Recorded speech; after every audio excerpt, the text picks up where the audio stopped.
오늘 우리에게 주시는 하나님의 말씀은 신약성경 사도행전 23장 1절에서 11절까지 말씀입니다. 사도행전 23장 1절부터 11절 저와 여러분들이 한 절씩 교독하시고 11절 합독하겠습니다. 바울이 공회를 주목하여 이르되, 여러분 형제들아, 오늘까지 나는 범사의 양심을 따라 하나님을 섬겼노라 하거늘, 대제사장 아나니아가 바울 곁에 서 있는 사람들에게 그 입을 치라 명하니, 바울이 이르되, 회칠한 담이여, 하나님이 너를 심판하시리로다. 네가 나를 율법대로 심판한다고 앉아서 율법을 어기고 나를 치라 하느냐 하니, 곁에 선 사람들이 말하되, 하나님의 대제사장을 네가 욕하느냐? 바울이 이르되, 형제들아, 나는 그가 대제사장인 줄 알지 못하였노라. 기록하였으되 너희 백성의 관리를 비방하지 말라 하였느니라 하더라. 바울이 그중 일부는 사두개인이요 다른 일부는 바리새인인 줄 알고 공회에서 외쳐 이르되, 여러분 형제들아, 나는 바리새인이요 또 바리새인의 아들이라. 죽은 자의 소망 곧 부활로 말미암아 내가 신문을 받노라. 그 말을 한즉 바리새인과 사두개인 사이에 다툼이 생겨 무리가 나누어지니, 이는 사두개인은 부활도 없고 천사도 없고 영도 없다 하고 바리새인은 다 있다 함이라. 크게 떠들새 바리새인 편에서 몇 서기관이 일어나 다투어 이르되, 우리가 이 사람을 보니 악한 것이 없도다. 혹 영이나 혹 천사가 그에게 말하였으면 어찌하겠느냐 하여 큰 분쟁이 생기니, 천부장은 바울이 그들에게 지켜질까 하여 군인을 명하여 내려가 무리 가운데서 빼앗아 가지고 영내로 들어가라. 함께 읽겠습니다. 그날 밤에 주께서 바울 곁에 서서 이르시되, 담대하라. 네가 예루살렘에서 나의 일을 증언한 것 같이 로마에서도 증언하여야 하리라 하시니라. 아멘.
주님께서 이 찬양 받아주신 줄로 믿습니다.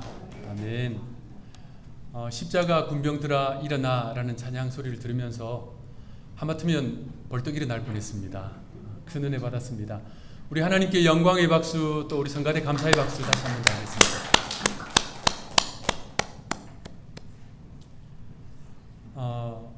며칠 전에 시집을 한 권 읽다가 마음에 큰 울림을 주는 시 한 편을 만났습니다. 작가가 알려지지 아니한 무명의 시인이 쓴 시인데요. 그 시의 제목이 인생의 비극은 라는 제목의 시입니다. 여러분들께 소개시켜 드리겠습니다. 읽어 드릴게요. 인생의 비극은 목표에 도달하지 못한 것이 아니라 도달할 목표가 없는 데에 있습니다. 꿈을 실현하지 못한 채 죽는 것이 불행이 아니라 꿈을 갖지 않는 것이 불행입니다. 새로운 생각을 하지 못한 것이 불행이 아니라 새로운 생각을 해보려고 하지 않을 때 이것이 불행입니다. 하늘에 있는 별에 이르지 못한 것이 부끄러운 일이 아니라 도달해야 할 별이 없는 것이 부끄러운 일입니다. 실패는 결코 죄가 아닙니다.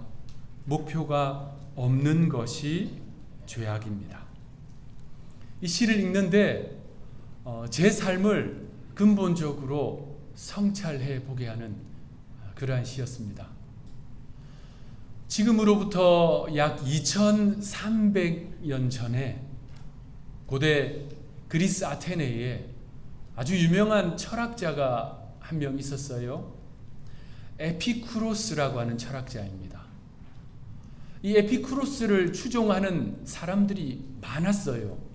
그래서 학파가 하나 생겼습니다. 뭐 소크라테스 학파 이런 것처럼요. 에피쿠로스 학파가 생겼어요. 에피쿠로스는 자신을 따르는 사람들에게 인생의 목표를 간단하게 정리해서 가르쳐 줬습니다. 인생의 목표란 행복과 쾌락이다. 그래서 그는 다음과 같은 금언을 남겼습니다. 내일이면 죽을 테니 먹고 마시고 즐기라. 이 에피쿠로스가 죽고 난 이후 약 250년 후에 로마의 한 젊은 시인이 거기 가보니까 이 에피쿠로스의 철학이 아주 인기를 끌고 있었어요.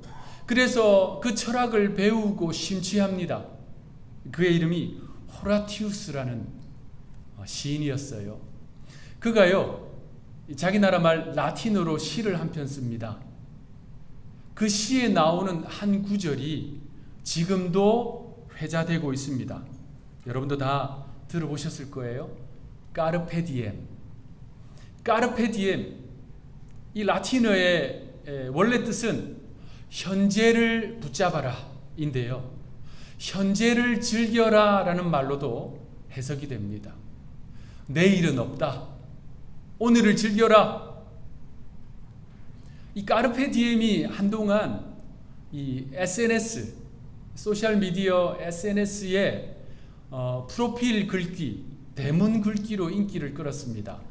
카카오톡이나 뭐 페이스북이나 자기 첫 화면에 까르페 디엠이라고 써놓으신 분들이 참 많았어요. 그리스도인들 가운데서도 여러 명 있다는 것을 제가 보면서 확인을 했습니다. 오늘날에는 이것이 다른 표현으로 대체되었습니다. YOLO라는 단어예요. 여러분 들어보셨을 거예요. YOLO, Y-O-L-O. YOLO는 You only live once. 이 표현의 첫 글자를 따서 만들었지요.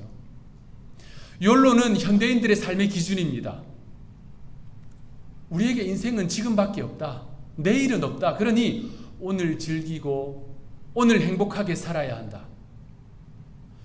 여러분들은 어떠십니까? 여러분들은 이 까르페 디엠, YOLO를 혹시 삶의 기준으로 삼고 살아가지는 않습니까? 그렇습니다, 여러분. 우리에게 이 땅에서의 인생은 한 번밖에 없습니다. 이것은 변하지 않는 진리입니다. 그래서 이 한 번뿐인 인생, 신나게 마시고 즐기고 취하고 비틀거리는 삶이 과연 가치로운 삶일까요? 앞서 말씀드린 대로 까르페 디엠이나 욜로나 이 모든 것들은 그 고대 철학자 에피쿠로스의 철학의 사조에서 온 결과물들입니다. 앞서 소개해드린 그 무명의 시인은 그러한 삶을 멀리하고 싶었어요. 도달할 목표가 없고 꿈이 없고 별과 같이 빛나는 삶의 목적이 없는 인생. 우리가 제대로 이해해야 할 것은 목표에 도달했기 때문에, 꿈을 이루었기 때문에, 하늘의 별을 땄기 때문에 가치로운 삶이 아니라는 것입니다. 목표를 갖고 있는 것, 빛나는 별과 같은 인생의 목적을 가지고 있는 것. 그런데 그것이 없는 인생을 시인은 비극적인 인생이라고 말하는 것입니다. 19세기의 덴마크 철학자 쇠렌 키르케고르는 그렇다면 도대체 우리의 인생의 목적은 무엇인가? 우리는 그저 현실을 즐기고 쾌락을 누리면서 사는 것이 인생의 목적인가? 이것을 놓고 깊이 씨름합니다.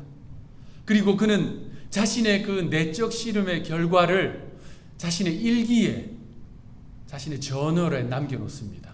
그는 이렇게 썼어요. 인생의 존재 목적, 그것은 하나님이 진정 내가 무엇을 하기 원하시는지 아는 것이다. 그것은 참된 진리를 발견하는 것이며 내가 그것을 위하여 살기도 하고 죽을 수도 있는 신념을 만나는 것이다. 인생의 존재 목적은 하나님께서 저에게, 여러분에게 진정으로 원하는 삶이 무엇인지를 아는 것, 그것이라는 거예요. 그러한 측면에서 여러분들은 여러분의 인생의 존재의 목적을 발견하셨습니까? 우리 예수님, 이 땅에서 우리 예수님이 살아가신 인생은 33년입니다. 참 짧은 삶이에요. 그러나 결코 가볍지 않은 삶이었습니다. 왜냐하면 주님은 자신의 인생의 목적대로 사셨거든요. 그 목표대로 사셨거든요. 유월절을 앞두신 주님이 다락방에서 제자들과 함께 중보기도를 하셨습니다. 요한복음 17장에 그 내용이 잘 나오거든요. 주님은 중보기도를 하시는데 세상을 위해서, 제자들을 위해서 기도하셨어요. 십자가를 앞두신, 죽음을 앞두신 주님의 기도이니 얼마나 중요하겠어요. 그런데 그 기도의 내용 가운데 이런 것이 있습니다. 요한복음 17장 4절, 주님이 기도하신 거예요. 아버지께서 내게 하라고 주신 일을 내가 이루어 아버지를 이 세상에서 영화롭게 하였사오니. 이 땅에서의 우리 주님의 삶, 주님의 인생은 이 한 구절로 딱 요약이 됩니다. 우리 주님이 어떻게 사셨냐면요, 아버지께서 우리 주님께 주신 그 삶의 목적대로 그것을 이루면서 사셨다는 거예요. 한 번뿐인 이 땅에서의 인생이지만 그 인생을 고귀하고 가치로운 목적을 따라 살아가신 것이 주님의 길이고, 주님은 우리에게 그러한 삶을 요구하시는 것입니다. 사도 바울은요, 우리보다 앞서 주님이 걸어가신 그 길을 따라 걸어갔고요. 그러면서 우리를 위해서 선명한 발자취를 남겨주고 있습니다. 사도행전에는 사도 바울의 회심 사건을 3번 기록하고 있어요. 사도행전 9장에, 사도행전 22장에, 그리고 26장에 3번에 걸쳐서 그가 회심한 사건을 기록하고 있는데, 사도행전 9장에서는 이 사도 바울이 예수님을 만났던 그 사건, 22장에는 유대인들에게 예수님을 만난 그 사건을 이야기하면서 전도하는 내용, 26장에는 유대의 지도자들, 총독과 유대의 왕 헤롯 아그리파 앞에서, 귀족들 앞에서 자신의 회심 사건을 이야기하면서 전도하는 내용입니다. 저를 비롯해서 우리 모두는 회심 사건이 있어요. 사도 바울처럼 급격한 회심 사건을 겪은 사람도 있고요. 바울의 제자 디모데처럼 할머니 따라 엄마 따라 믿음 생활을 하다 보니까 어느 순간에 예수님이 내 마음에 자리 잡고 있는 그런 분들도 있어요. 어쨌든 우리 모두는 그러한 회심의 사건을 가지고 있습니다. 바울이 그게 있었던 거예요. 사도행전에 3번 기록되었다는 것이지 바울이 그 이야기를 3번 했단 말은 아닙니다. 성경에 기록되지 않았지만 바울은요, 지구 반바퀴를 돌면서 가는 곳마다 자신을 만나 주신 예수님을 소개한 거예요. 그것이 바울의 인생의 목적이었거든요. 나 같은 이렇게 정말 하나님 앞에 설 수 없는 기독교인을 박해하는 나 같은 사람도 주님이 만나 주셨습니다. 나를 구원해 주셨습니다. 얼마나 감격적인 이야기예요. 그것이 바울의 인생의 목적이었고요. 그래서 그는 그 사실을 전파한 것입니다. 예루살렘에서 체포된 사도 바울은요, 여러 번 회중들이 바뀜에도 불구하고 여러 번 복음을 전합니다. 우리가 앞으로 이제 남은 사도행전 쭉 살펴볼 내용들은 그 내용들이에요.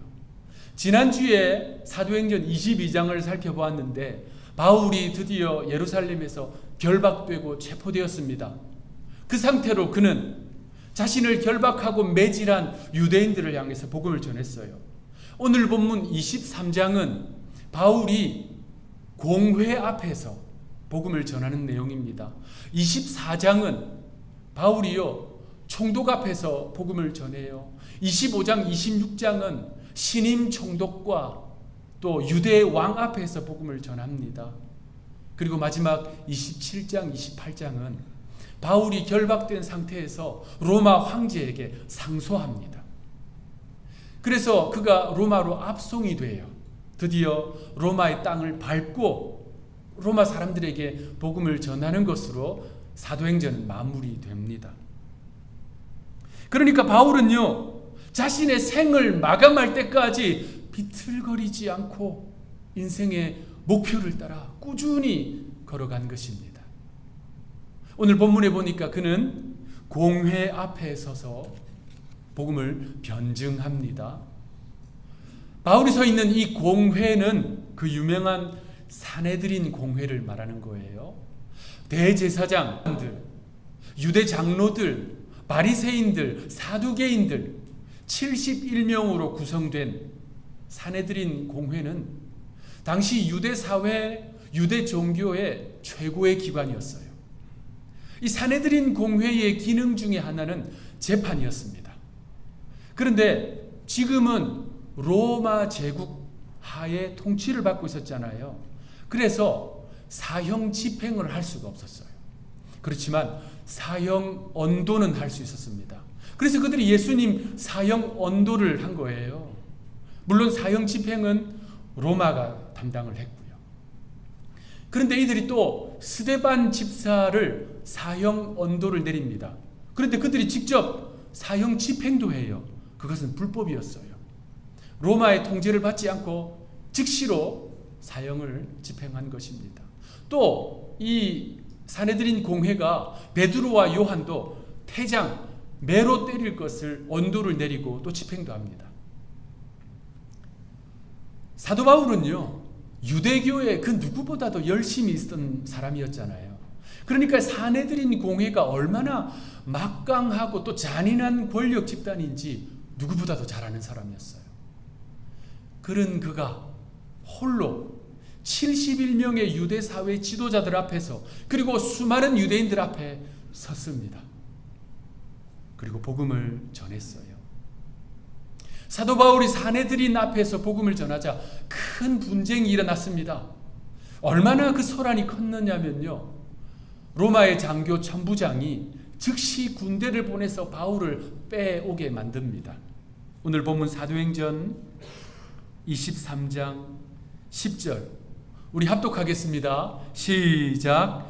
큰 분쟁이 생기니 천부장은 바울이 그들에게 찢겨질까 하여 군인을 명하여 내려가 무리 가운데서 빼앗아 가지고 영내로 들어가라 하니라.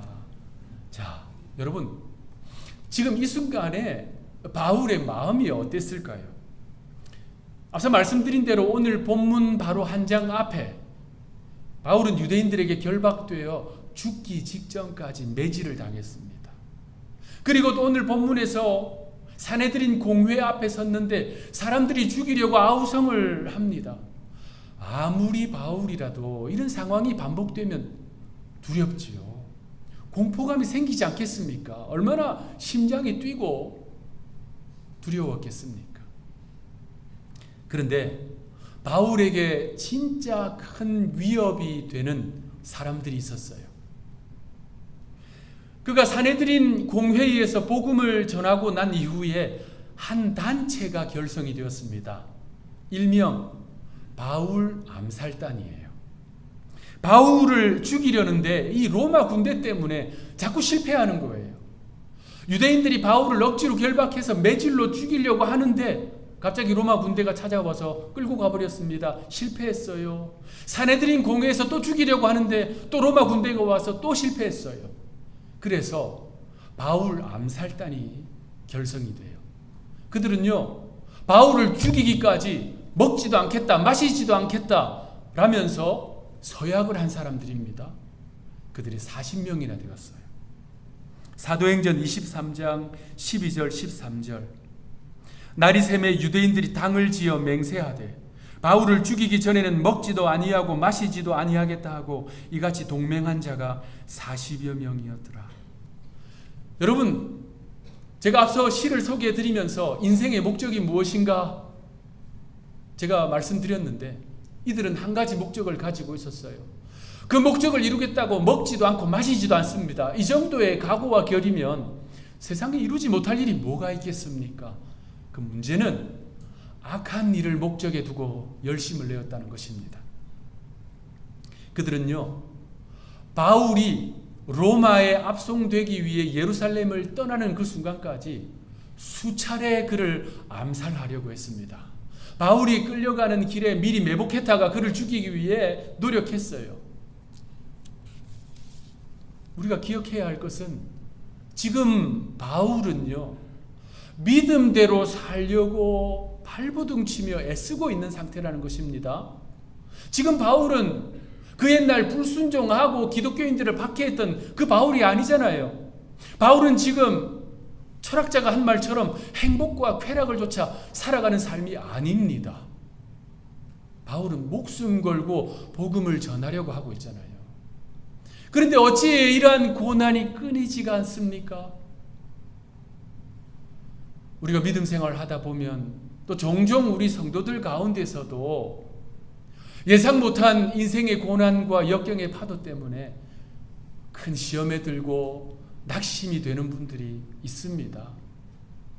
건강의 문제, 가정의 문제, 자녀의 문제, 사업장의 문제, 이런 또 신앙의 회의, 이런 문제들이 찾아와서 우리를 낙심하게 만들잖아요. 고민하고 염려하게 만들지 않습니까? 뭔가 큰 죄를 지었고 뭔가 불순종했고 하나님 앞에서 올바른 삶을 살지 못해서 받는 시험과 어려움이라면 그것도 이해하기 쉽지 않을 때가 많지만 그래도 일면 이해할 수 있겠는데 큰 잘못한 것도 없는 것 같고 나름 믿음 생활도 열심히 하려고 했는데 찾아오는 고난의 파도들을 만날 때 시험에 들지요, 낙심에 빠질 수도 있습니다. 여러분, 제주도에는 세 가지가 많다고 하지요. 그래서 삼다도라고 부르지 않습니까?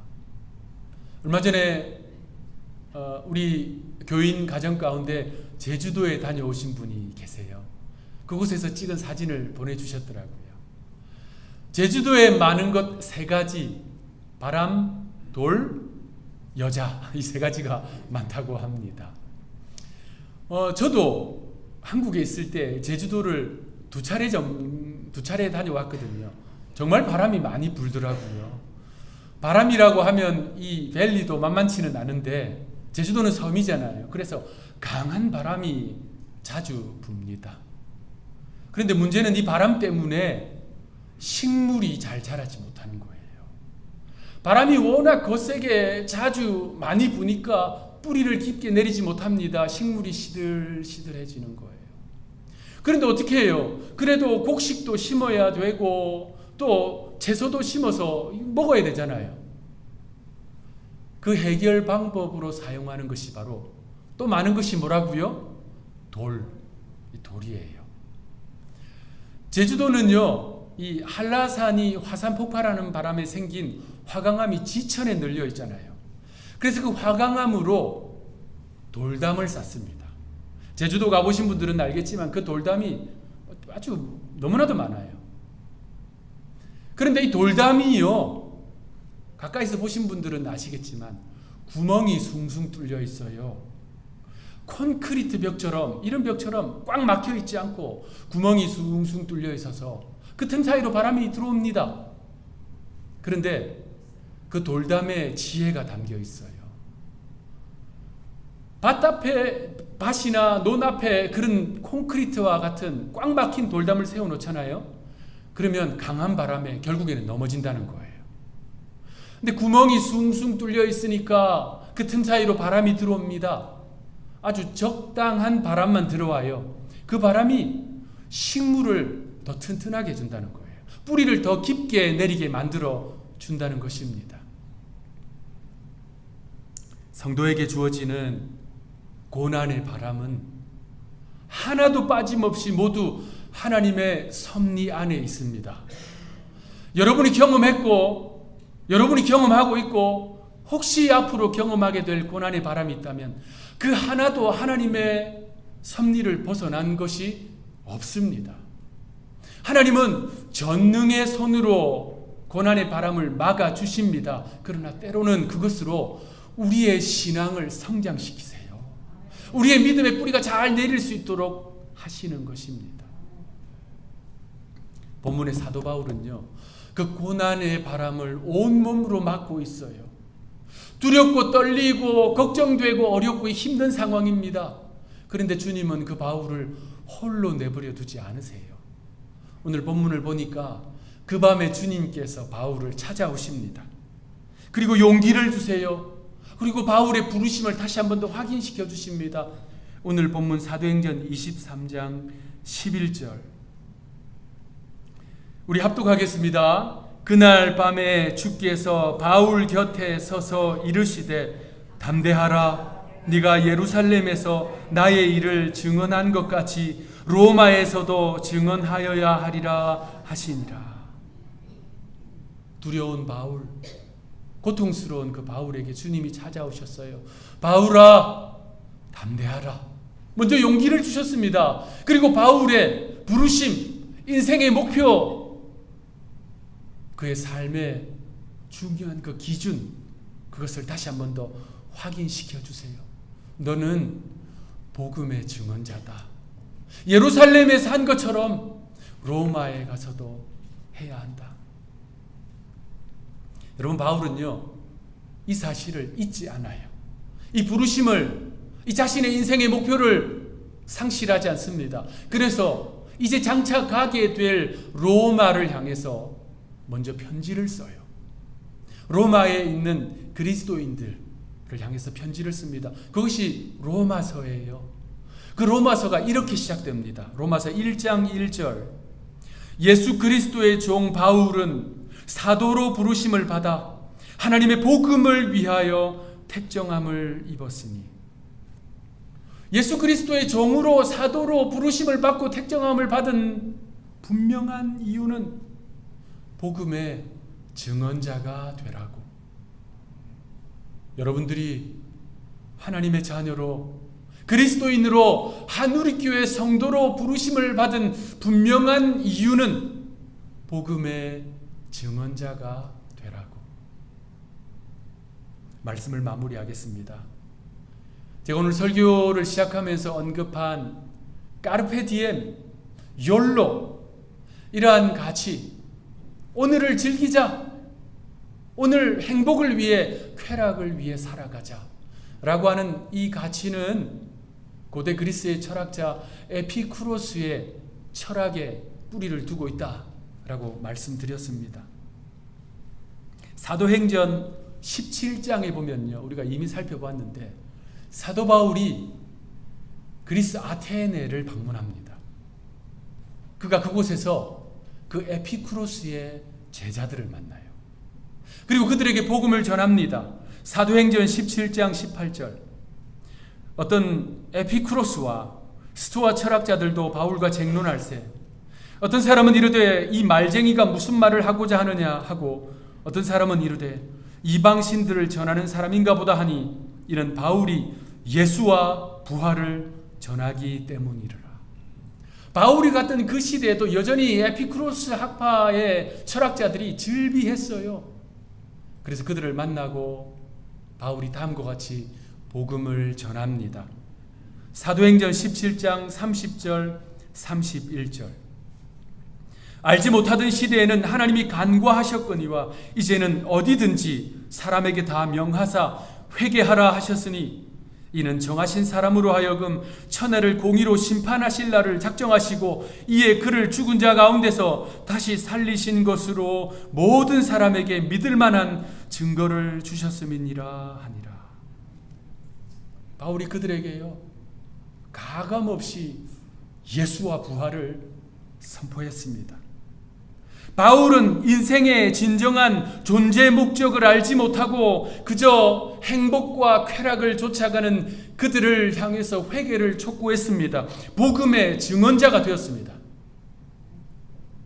2000년이나 지난 지금까지 사람들은 동일한 인생의 목표를 가지고 살아갑니다. 행복과 쾌락을 쫓아 살아가고 있습니다. 그렇다면 과연 누가 이들을 위한 복음의 증언자가 되어야겠습니까? 기도하겠습니다. 그날 밤에 주께서 바울 곁에 서서 이르시되 담대하라. 네가 예루살렘에서 나의 일을 증언한 것 같이 로마에서도 증언하여야 하리라. 사도 바울에게 찾아오셔서 복음의 증언자가 되게 하신 주님께서 오늘 이 시간에 종의 입술을 통해 우리 성도들을 복음의 증언자로 부르셨음을 확신합니다. 주님 만날 때까지 흔들리지 않고 비틀거리지 않고 이 거룩한 삶을 살아내는 신실한 주님의 백성들 되게 하여 주옵소서. 우리의 가정에서, 직장에서, 사업장에서, 이웃들에게, 친구들에게 내가 만난 예수님, 나를 구원해 주신 예수님을 소개하기에 두려워하지 않고 담대함을 가지고 나아가는 저희들 되게 하여 주옵소서. 감사하옵고 우리 구주 예수님의 이름으로 기도하옵나이다. 아멘.